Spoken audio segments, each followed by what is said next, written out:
Stonehenge salah satu situs arkeologi kuno paling misterius di dunia. Karena batu-batu besar ini tetap berdiri tegak hingga sekarang meski sudah ribuan tahun berlalu, mengapa dibangun? Apa makna di baliknya dan bagaimana caranya dibangun? Mari bersama kita telusuri dan temukan jawaban yang hilang dalam perjalanan sejarahnya yang panjang. Kisah Stonehenge. Banyak situs sejarah di dunia yang diselimuti misteri dan selalu menarik perhatian banyak orang untuk ditelusuri dan dipelajari. Mungkin ada sesuatu tidak akan pernah dapat dijelaskan.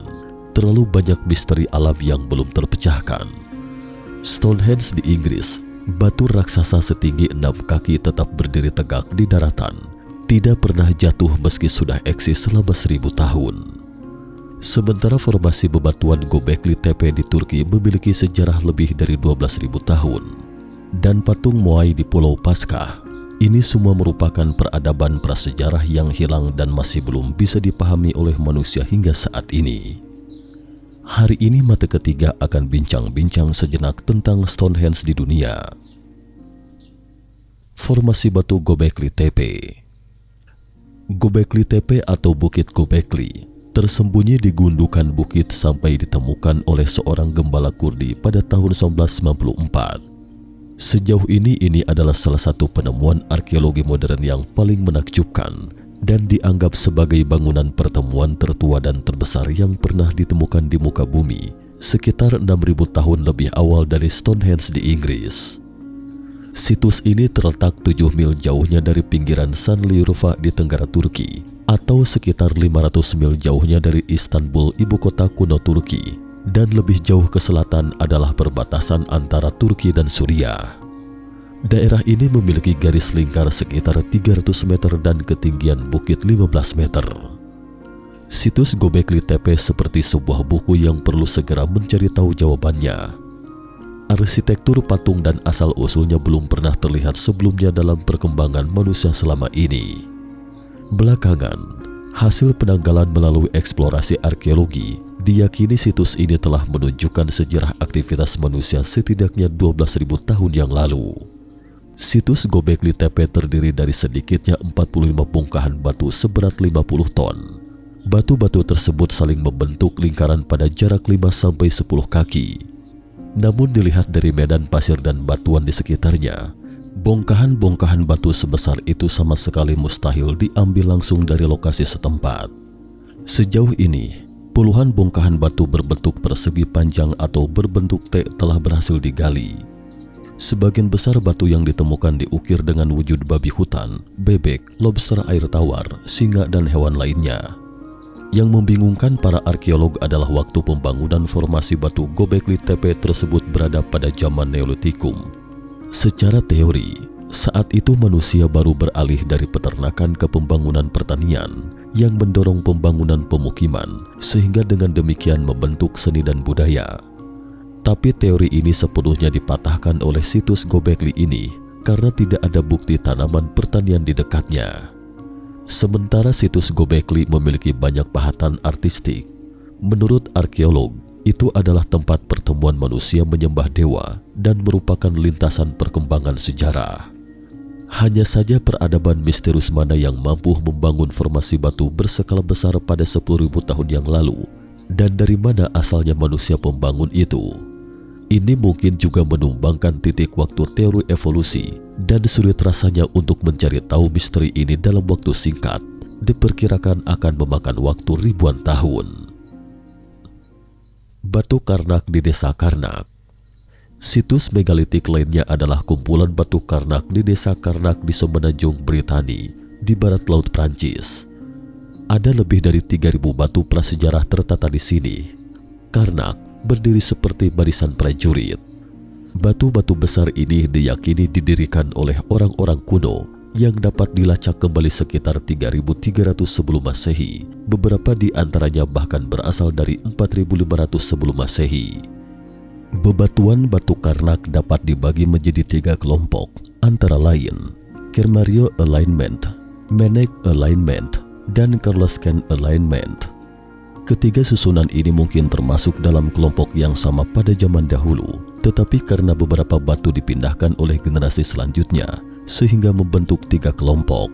Kermario Alignment adalah kelompok susunan yang terbesar, terdiri dari 1029 batu dalam 10 baris dan panjang sekitar 1300 meter. Sedangkan Manek Alignment terdiri dari 11 susunan batu persegi panjang sepanjang 1165 meter dan lebar 100 meter. Sementara Corscan Alignment terdiri dari 555 batu tersusun dalam 13 baris dengan panjang sekitar 800 meter. Selama ribuan tahun, makna dari situs batu Karnak bagi manusia, terutama karena tersusun dalam barisan, selalu menjadi perdebatan selama ini. Ada yang berpendapat bahwa susunan formasi batu tersebut memiliki tujuan ritual dan keagamaan. Ada yang percaya bahwa susunan batu-batu itu memiliki tujuan praktis, misalnya seperti ramalan astrologi, menentukan waktu terbaik untuk bercocok tanam dan sebagainya. Sementara lainnya menganggap bahwa susunan batu-batu itu bisa jadi digunakan sebagai tanda di wilayah tersebut. Namun teori tetaplah teori, sampai saat ini masih menjadi misteri yang belum terpecahkan. Stonehenge di Inggris. Terkait situs megalitik, salah satu yang paling terkenal adalah Stonehenge di Inggris, sekitar 137 km barat daya London. Dapat dikata situs ini sebagai simbol nasional Inggris. Sejak 4000 tahun silam, formasi batu ini sudah berdiri tegak di sini. Batu-batu utama Stonehenge ini tertata dalam bentuk lingkaran seperti ladam kuda.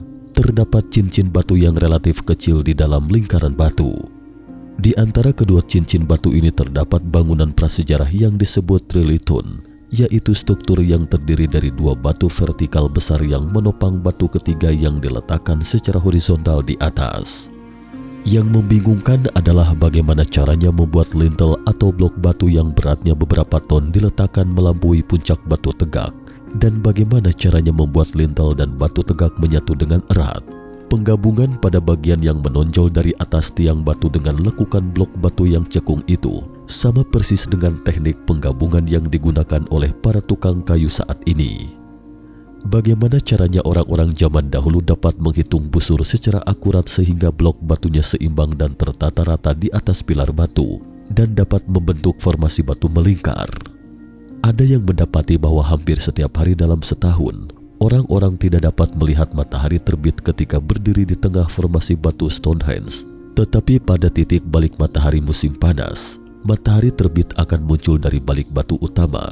Pada saat itu akan menciptakan ilusi matahari seakan ditempatkan secara horizontal di atas batu. Menurut astronom abad ke-20 Gerald Hawkins, Stonehenge bagaikan komputer astronomi primitif yang dapat memprediksi fenomena astronomi seperti misalnya matahari, bulan, dan fenomena astronomi lainnya. Sebenarnya banyak peradaban kuno di dunia telah menunjukkan bahwa orang-orang pada masa itu memiliki minat yang luar biasa untuk mempelajari astronomi, dan mereka sering menggunakan posisi rasi bintang atau planet untuk membangun bangunan. Terlalu banyak kebetulan serupa.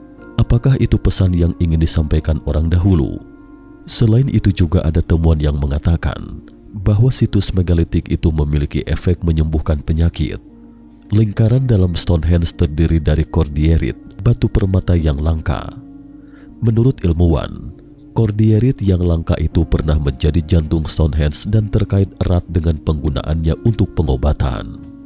Selama penggalian, peneliti menemukan sejumlah besar potongan dari kordierit saat proses pengukiran.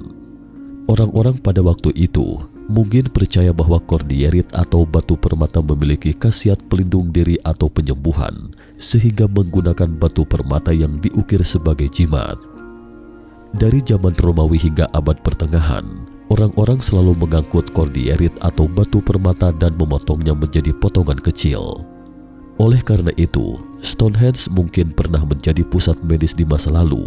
Banyak tulang belulang manusia tergali di dekat Stonehenge. Dari tulang kerangka itu, semuanya terdeteksi menderita penyakit parah atau cacat. Dari sistem penomoran universal pada gigi mereka, menunjukkan bahwa setengah dari mereka berasal dari ribuan mil jauhnya. Di antara sekian banyak Stonehenge, yang paling saya minati adalah patung Moai ini. Pulau Paskah adalah salah satu pulau yang paling sulit dijangkau di dunia. Terletak 3.600 km dari Chili dan 415 km dari pulau terdekatnya. Lebih dari 800 patung moai dengan tinggi sekitar 7 hingga 10 meter dan berat 15 hingga 30 metrik ton tersebar di seluruh pulau dengan usia terpanjang mencapai 1000 tahun sejarahnya. Patung moai melambangkan kekuatan nenek moyang dan dipercaya dapat melindungi suku bersangkutan. Semakin besar patung moai, semakin kuat kekuasaannya. Sederet patung moai yang tertata rapih menghadap ke desa, seolah menjaga keselamatan warga setempat. Patung moai yang berdiri di atas altar tidak dikubur di dalam tanah dan dianggap oleh wisatawan sebagai kasus khusus memiliki fisik. Patung moai lainnya tidak setengah terkubur di tanah pada awalnya. Mereka semua diukir di tambang vulkanik dengan batuan vulkanik sebagai bahan, kemudian didorong ke setiap sudut pulau dan ditegakkan setelah selesai. Di penambangan juga ditemukan sejumlah besar patung yang belum selesai diukir dan dapat dilihat setiap patung memiliki fisiknya masing-masing. Karena kurangnya sejarah tertulis atau lisan, sehingga selama ini masih misteri terkait bagaimana caranya orang-orang dahulu memindahkan patung-patung batu besar ini. Banyak orang telah melakukan percobaan. Ada yang mencoba mengangkutnya dengan menggunakan deretan balok kayu besar sebagai rol pengangkut, atau menggunakan tali, mengikat bagian kepala dan menggoyang ke kiri dan ke kanan untuk membuat patung moai bergerak sendiri, dan berbagai percobaan lain. Bahkan ada yang curiga dibantu oleh alien. Selama ratusan tahun, hampir 1000 patung moai raksasa dan proses pembuatannya di Pulau Paskah selalu menjadi misteri yang menakjubkan. Sebuah studi baru telah menemukan lapisan makna lain dari simbolisnya. Lebih dari 90% patung moai berasal dari tambang Rano-Raraku, sebuah kawah gunung berapi dengan luas dasar kurang dari 1% pulau.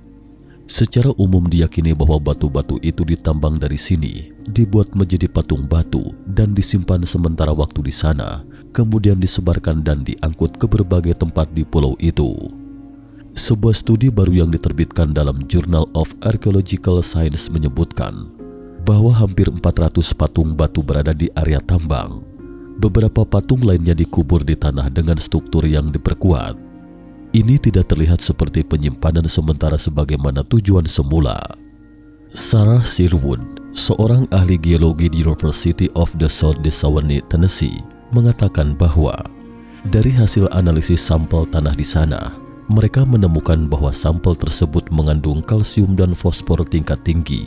Ini merupakan nutrisi yang diperlukan untuk hasil panen yang tinggi. Bahkan dari sampel terkait juga ditemukan jejak berbagai tanaman purba, termasuk pisang, talas, ubi jalar, dan pepper mulberry. Dari sini dapat disimpulkan, di sana bukan hanya tambang, tetapi juga lahan pertanian yang subur kala itu. Para peneliti menduga bahwa potongan batu yang digunakan untuk membuat patung itu mengalami diferensiasi dan terus memasok nutrisi ke tanah. Secara perbandingan, tanah di tempat lain di pulau itu menjadi tandus setelah ditanam untuk jangka waktu tertentu. Orang Polinesia pada waktu itu juga mengangkat tanah dari tambang-tambang Rano-Raraku ke tempat yang dibutuhkan untuk meningkatkan produktivitas penanaman lokal. Tampaknya tambang-tambang Rano-Raraku merupakan sumber sosial yang penting bagi masyarakat Polinesia pada waktu itu. Adapun mengenai patung-patung yang berdiri di dalam tambang, apakah itu memiliki arti khusus? Mungkin patung-patung batu besar ini terkait dengan ritual keagamaan. Beberapa patung batu ditempatkan di sana untuk menjaga tanah yang subur makmur dan memberkati kehidupan yang terus berkobar.